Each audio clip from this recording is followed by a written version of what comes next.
Hey, it's Katie with Adams and Adams for another episode of Joined at the Hip. Thank you for joining me today at our Appalachian Vernacular Renovation Rehabilitation Project. What this building is a early 1900s log cabin.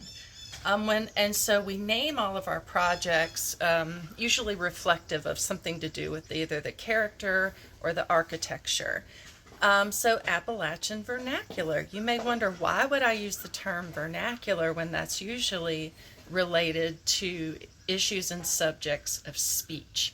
Well, in architecture, that's still a very similar usage of the word.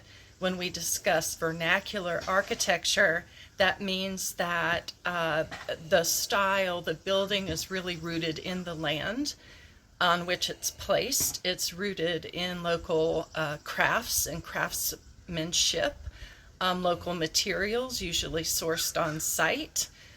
These were common spaces for common people. I like to think of them as extraordinary people that built fascinating little wonderful gems that dot our historic landscape. So let's go inside and I'll show you a few examples.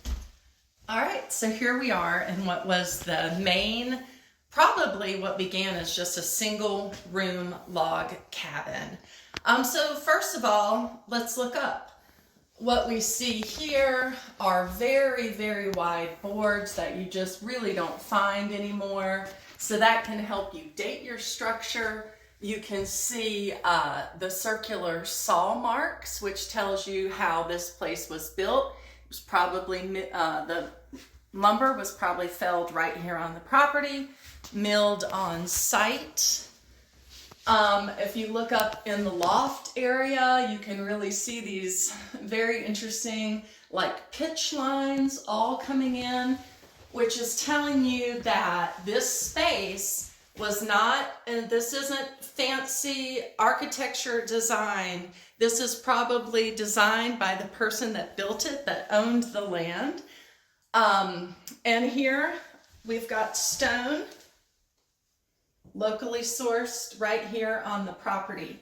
So these are all little hints that you can use when you're studying vernacular architecture, which is architecture of the people, for the people, and by the people. These are little hints to help you date your home.